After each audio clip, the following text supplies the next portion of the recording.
Yo, what is going on, everybody? It is your main man, MiZiiCz, coming at you with another one. And today I wanted to talk about Twitch. I know I'm a little bit late on the ball on this one. It happened a few days ago, but Twitch banned the insult of simp, incel, and virgin. So, there's just another step in the direction of them banning things, making them the softest people on the internet, like the most easily offended, which those words have become part of like the mainstream kind of meme and gaming culture. So I don't know how they think they're just going to ban them. There's only a few theories I have as to why they would do it, because they're not like that. They're not that bad of like insults. On the spectrum of insulting people, those are not like, it's just barely like a step above calling someone an idiot in a game. But that's not really the main thing. So before I jump into what I really wanted to talk about, I really only have a few theories. So basically, the first one would be their kind of core growing audience isn't really coming from gamers anymore. It's really coming from like simps who are like Pokimane fans and like Aldeny fans. Who, by the way, they're doing like some way crazier shit. Like they're abusing cats on live stream, and they haven't even been touched. But like, if you want to insult their fan base, they're gonna ban you. But that's just a little side rant that's over. But so I think they just really are getting tired of these people getting insulted, because that's probably where their growing income is from. They've really reached all the gamers who are going to be interested in their product by now. Everyone who's going to watch Summit is already kind of watching Summit, and everyone who wanted to watch Shroud kind of already has discovered Shroud. Like, they're not going to be finding like this huge new fan base anywhere, except like these girl streamers who have these big audience of like fans who are simps, and the other ones which aren't really correlating to them. And then the other theory I have is like maybe it's just like the Twitch staff are always getting called like virgins and incels and simps, and they're getting tired of it on their own website, getting insulted, getting called those names, because you ban something for something stupid. You call someone an idiot on stream or in the chat, and now you're banned by some Twitch staffer, and he gets his feelings hurt. So now they're tired of getting called a virgin in the chat by everyone else after banning some guy. So those are really my only two theories as to why they would do it. But that's not really what I wanted to get into. What I really wanted to talk about was this Polish free speech bill that is proposed by the justice minister over there. So basically what it is a bill that would stop companies from... it doesn't stop them from taking down your content, but what it does is it will fine them if they take down content that doesn't break the law.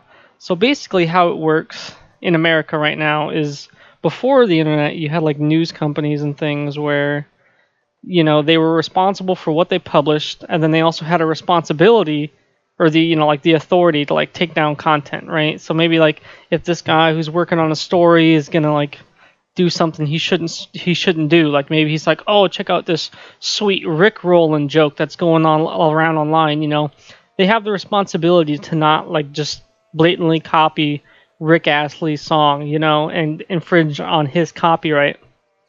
Because, they have the responsibility to not infringe on other people's copyrights and trademarks and those kinds of things.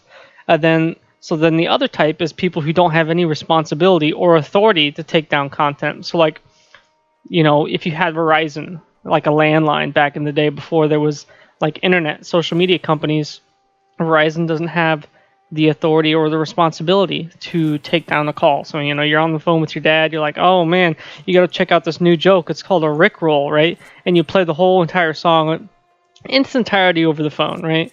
Verizon has no responsibility or authority to take it down, because it's just not their problem. They're just the platform at which you transmit your information, and not a publisher. Whereas the news company would be a publisher, and they publish the information, so they have a responsibility and an authority to take it down. Whereas what's going on with these internet companies like Twitter, who completely blocked a news story that they didn't like last month. The New York Post posted a story they didn't like, so they just took it down. That's completely against the entire spirit of Section 230, which is basically the law that gives them the authority to take things down, but they have no responsibility as to, what they take down. So they're supposed to be only taking down things that are like obscene, that are graphic, those types of things, maybe pornographic. You know, you don't have to have that on your platform if you don't want it, but they've been using it for other nefarious means. So the justice minister would like to fine them. Basically, whenever you take down something that's not against the law, social media companies, they have to basically fight you in court and prove that you've broken the law. Otherwise, they got to pay a fine. And they get fined in Poland, basically. And this is kind of a good thing for us, even though, you know, I don't live in Poland, never even been to Poland, have no desire to go to Poland, but there's not like two versions of Twitter, right? There's just Twitter. So generally, they have to abide by like the most strict set of rules put upon them. So it may, you know, obviously I can't get Poland to like fine Twitter on my behalf, but it would force them to you know, be a little bit more lenient on the bans and things like that. And obviously this would go for Twitch and YouTube and all the other sites, but I think this is a good middle ground, because obviously I'm in favor of companies. They're their own companies, they should be able to do whatever they want, but you know, if you're going to have a public square, which the Supreme Court has upheld that these online platforms are indeed public squares for which our public discourse happens now. It doesn't happen like at a pub anymore. It all happens on Twitter and Reddit and all these other sites online, obviously. So I think this is a good middle ground, that they are private companies. They should be able to do, you know, whatever they want, but they also shouldn't be held to the same standard as publishers, right? Like if I put a meme out on Twitter, it doesn't have to get like the Twitter seal of approval, right? But if I'm not breaking the law, they shouldn't be taking down my meme just because they don't like it, essentially.